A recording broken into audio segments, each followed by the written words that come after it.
अपने को मालूम होना चाहिए कि आखिर भगवान शंकर का शिवलिंग का जो स्वरूप है, मंदिर में जाकर हम जिस शिवलिंग की पूजन कर रहे हैं, इसकी प्रागट्यता, इसका बिंदु, इसके चरण कहां है, इसका शीश कहां है?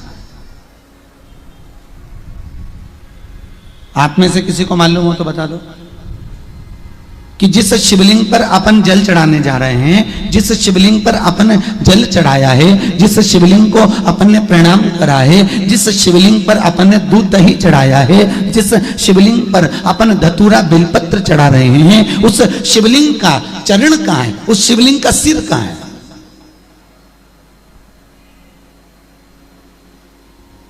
कहां उसके पांव, कहां उसका हाथ? पूरी दुनिया में केवल एक, पूरी पृथ्वी पर केवल एक उज्जैनी महाकाल ऐसे हैं जिनका श्रृंगार होता है तो उनका चेहरा बना दिया जाता है। ना ओमकारेश्वर में भगवान का चेहरा बनता है, ना काशी विश्वनाथ में, ना सोमेश्वर में, ना रामेश्वर में, ना नागेश्वर में, आदिक आदिक भीमा शंकर, जितने श्रीशैलम आदिक जितने भी ज्योतिर्लिंग हैं, किसी ज्योतिर्लिंग पर भगवान शंकर का स्वरूप, उस शंकर जी के मूल भौतिक आलिंग में जो स्वरूप है, उस पर भगवान का मुख बनाया ही नहीं जाता। केवल एक नगरी ऐसी है उज्जैनी, जहां पर महाकाल बाबा के शंकर भगवान का जो शिवलिंग है, उस पर भगवान शंकर का चेहरा बनाया जाता है।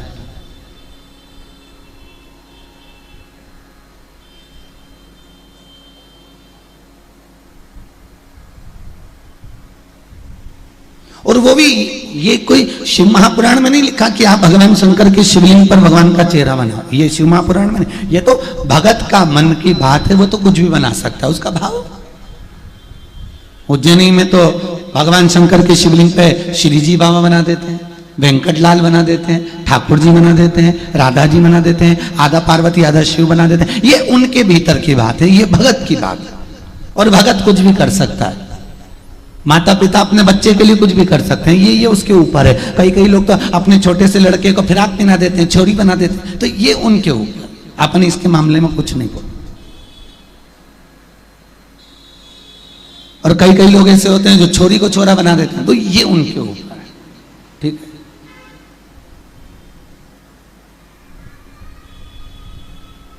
अपने को इस विषय पर नहीं जाना, अपने को विषय वो है कि भगवान शंकर के शिवलिंग में चरण कहां है, भगवान शंकर के शिवलिंग में सिर कहां है।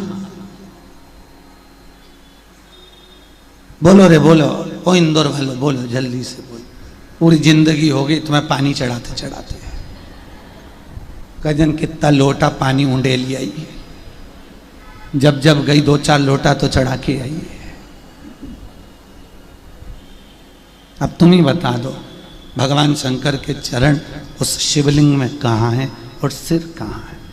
शिव महापुराण कहती है, भगवान ब्रह्मा और विष्णु ने जिस शिवलिंग का निर्माण करा, उस शिवलिंग का चरण और सिर दोनों को ढूंढने के लिए ब्रह्मा और शिव दोनों, ब्रह्मा और विष्णु दोनों गए। ब्रह्मा जी ने कहा मैं पाताल में जाता हूं, और भगवान विष्णु एक काम करो तुम आकाश की ओर जाओ। भगवान विष्णु ने कहा मैं आकाश में नहीं जाऊंगा, आकाश में तुम जाओ, मैं पाताल में जाता हूं। मुझे भगवान के चरण देखना है, सिर नहीं। भगवान विष्णु कह रहे हैं मैं अपने पिता के चरण जानने के लिए नीचे जाऊंगा, इस शिवलिंग का मुझे चरण देखना है, मैं चरण को जानने के लिए नीचे जाऊंगा। और भगवान विष्णु पाताल में गए और ब्रह्मा जी आकाश में गए। भगवान शंकर के शिवलिंग का मुख जानने के लिए, सिर जानने के लिए ब्रह्मा जाते गए, आगे बढ़ते गए, पर ब्रह्मा को सिर नहीं मिला। और ब्रह्मा जी, भगवान विष्णु तो थोड़ी दूर तक है, वापिस आ गए। उनको मालूम है माता पिता के चरण की गरिमा जानना, माता पिता के चरणारविंद को जानना, माता पिता के भाव को जानना दुनिया में किसी के बस की बात नहीं। कोई नहीं जान सकता कि माता पिता के दिल में क्या है, माता पिता के चरण में क्या है। भगवान विष्णु ये जानते थे कि मैं अपने पिता के, ये भगवान विष्णु के जानते हैं, भगवान शिव के चरणारविंद की लीला को जानना बहुत कठिन है।